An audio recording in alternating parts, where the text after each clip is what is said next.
Good afternoon, ladies and gentlemen.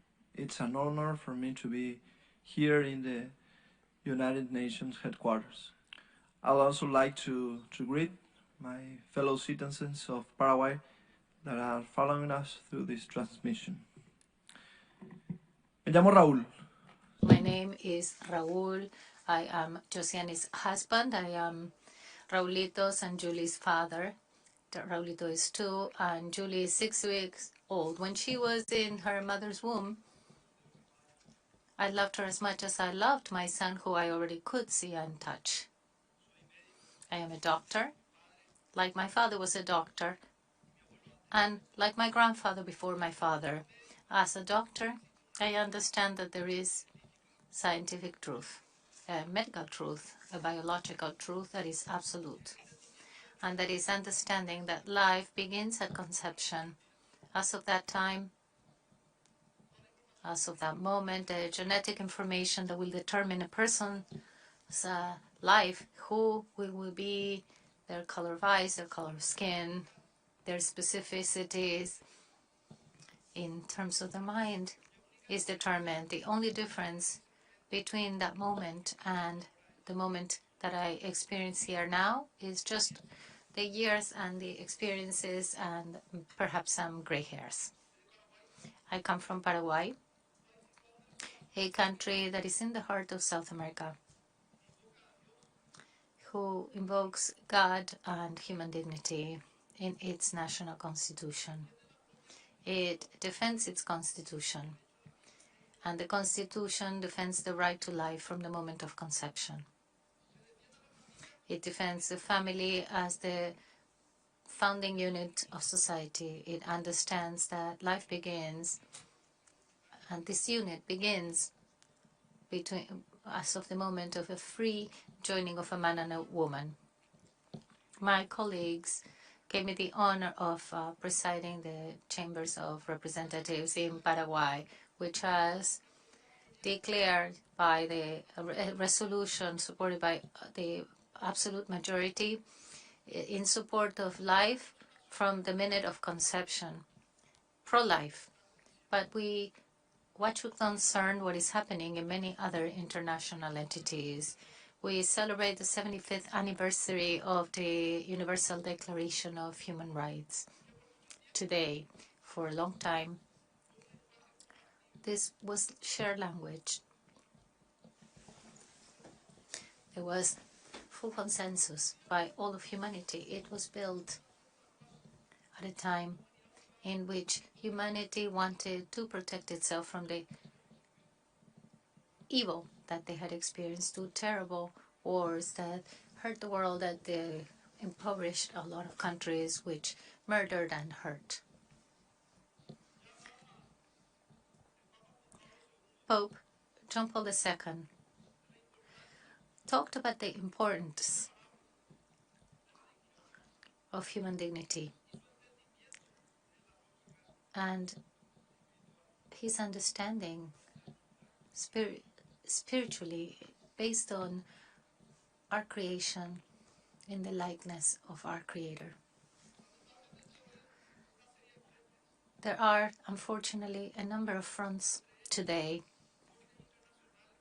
such as international courts, among others, who are trying to change, distort the concept and consensus that once was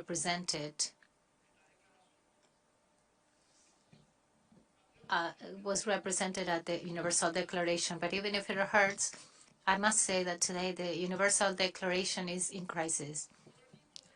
There are international rights, international law organisms that are openly attacking the right of those who cannot talk, who cannot defend themselves. I dare quote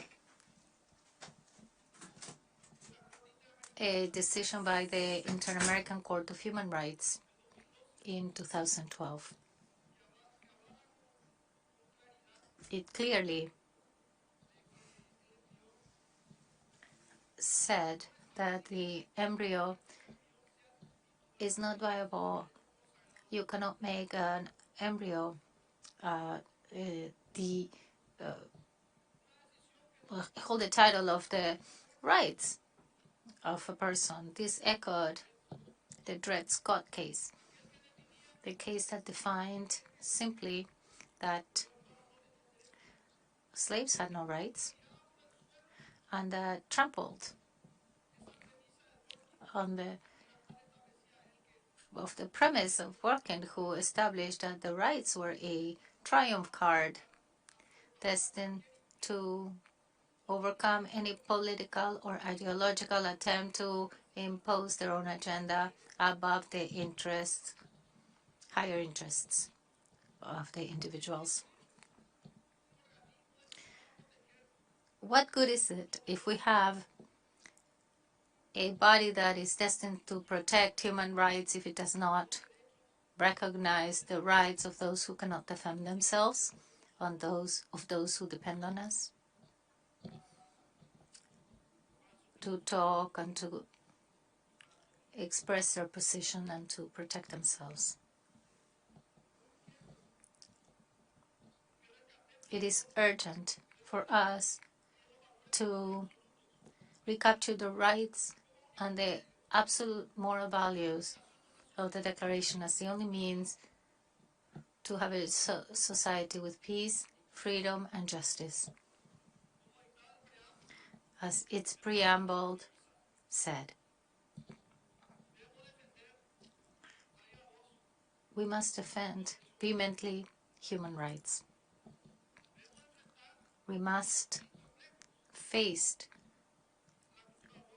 the woke culture, face the culture of cancel culture, which try to impose this new conception and new interpretation of the Universal Declaration, which is simply tailor-made to political and ideological groups who are trying to use it to further their agendas, to turn it into something that totally goes against human dignity, against life.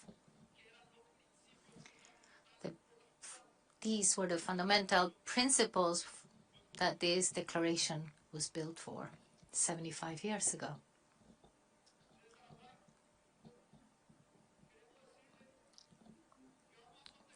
Paraguay will keep supporting firmly the family, life, work, freedom, and justice.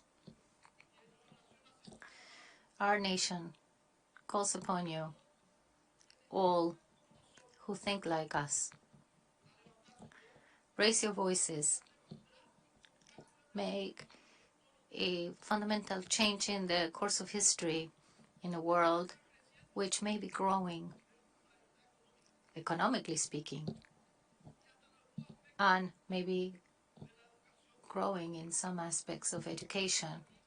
A world, however, whose multilateral bodies should deeply reflect so that they come back to defend life and human dignity, which is the reason they were created. Thank you.